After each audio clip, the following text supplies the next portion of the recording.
சாந்தி. அவ்யக்த சமிகை 19 நவம்பர் 2025. பாப்தாதா இன்னைக்கு விசேஷமா நமக்கு என்ன புரிய வைக்கிறார்னா, अशरीरी स्थिति का अनुभव करने के लिए सूक्ष्म संकल्प रूप में भी कहाँ लगाव न हो. அஷரீரி ஸ்திதியை அனுபவம் செய்ய வேண்டும் என்றால் சூக்ஷ்மமாக என்ன அளவிலும் கூட எங்கும் உங்களுக்கு ஒரு ஈர்ப்பு இருக்கக்கூடாது. லகாவ், ஒரு காந்தம் இருக்கு, அங்க ஒரு இரும்பு துண்டு இருக்கு. இந்த காந்தத்தின் பக்கம் இந்த இரும்பு துண்டு தானா அப்படியே அட்ராக்ட் ஆகி போயிடும். நமக்கு எதுலையாவது ஈர்ப்பு இருக்கா, புத்தி அங்க போகுதா? संबंध के रूप में, संपर्क के रूप में अथवा अपनी कोई विशेषता की तरफ भी लगाव न हो.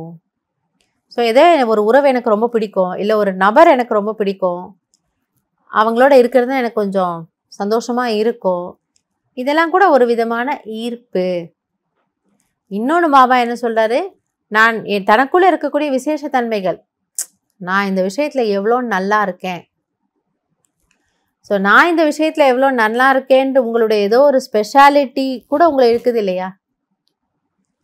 இப்போ பாருங்கள், அந்த கர்மாத்தீத் நிலைங்கிறது அது எவ்வளோ ஒரு ஸ்வீட்டான ஒரு ஸ்டேஜ்.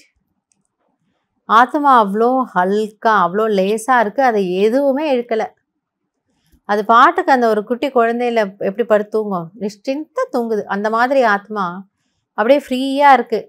சம்பந்தமோ பொருட்களோ வேறு ஏதோ விஷயங்களோ அல்லது மனிதர்களோ அல்லது ஸ்பெஷாலிட்டிஸ் விசேஷ தன்மைகளோ எதுவுமே எடுக்கக்கூடாது. अगर अपनी कोई विशेषता में भी लगा है तो वो भी लगा बंधन युक्त कर देगा. எங்கனாலாவது உங்களுக்கு தன்னுடைய விசேஷத்தை பற்றி ஒரு அபிமானம் இருந்ததுன்னா, இந்த விஷயத்தில் நான் எவ்வளோ நல்லா இருக்கேன், அது கூட கடைசியில் உங்களை அந்த ஆத்மா அப்படியே இழுத்துடுமா, அந்த பந்தனத்தில் மாட்டி விட்டுருமா. और वो लगाव अशरीरी बनने नहीं देगा. மற்றும் அந்த ஒரு கவர்ச்சி, அந்த ஒரு ஈர்ப்பாகப்பட்டது உங்களை அசரீரியாக ஆக்க விடாது. ஏன்னா அந்த விசேஷத்தன்மை தேக உணர்வுல உங்களை கொண்டு வரும். இப்போ தேக உணர்வுல வந்தோனாலே பின்ன அசரீரி ஆகலையே. தேகத்தில் வரும்பொழுது தானே கர்மங்கள் செய்கிறோம். கர்மங்கள் செய்யும்போது அது என்னுடைய விசேஷத்தன்மை. நான் நல்லா வரைவேன், நான் நல்லா சமைப்பேன், நான் நல்லா பிளான் பண்ணுவேன், நான் நல்லா சேவை பண்ணுவேன், நான் நல்லா இது பண்ணுவேன், அதை பண்ணுவேன். இந்த நல்லா நல்லா நல்லாங்கிறது எதனான தரத்தில் வருது? முற்றிலுமாக தேக உணர்வு. அப்போ அந்த நல்லா இருக்கிறதுங்கிறது உங்களுக்கு ஃபீல் ஆச்சுன்னா, பிரபு தேன், ஹே பகவான், ஹே பிரபு, நீ எனக்கு கொடுத்த இந்த ஆத்மாவோட பாக்கியத்தை உருவாக்குறதுக்காக, இந்த ஆத்மா நல்ல கர்மம் செய்யறதுக்காக, இந்த ஆத்மா மூலமாக நல்ல வேலை வாங்கிறதுக்காக, இந்த கலையை, இந்த விசேஷத்தன்மையை ஏதோ பாபா எனக்கு கொடுத்துருக்கிறாரு. அப்போ இது என்னுடைய ப்ராப்பர்ட்டி இல்லையே, இது அவருடைய ப்ராப்பர்ட்டி. என்னுடைய ப்ராப்பர்ட்டினா நான் என்னோடது உரிமை கொண்டாடலாம். அவர் கொடுத்தாரு, இப்போ அதில் நான் உரிமை கொண்டாடுறதுக்கு எதுவுமே இல்லை. பாபாவுக்கு தேங்க்ஸ் சொல்லணும். ஆனால் நான் என்னுடைய விசேஷத்தன்மை நான் செய்தேங்கிறதுல வந்தோன்னா பாபா எனக்கு என்ன புரிய வைக்கிறாரு, பந்தனத்தில் நீங்கள் மாட்டிடுவீங்க, அப்பயும் உங்களால் பறக்க முடியாது. ஆனால் நம்மளுடைய அல்டிமேட் கோல் பறந்து போயிடணும்.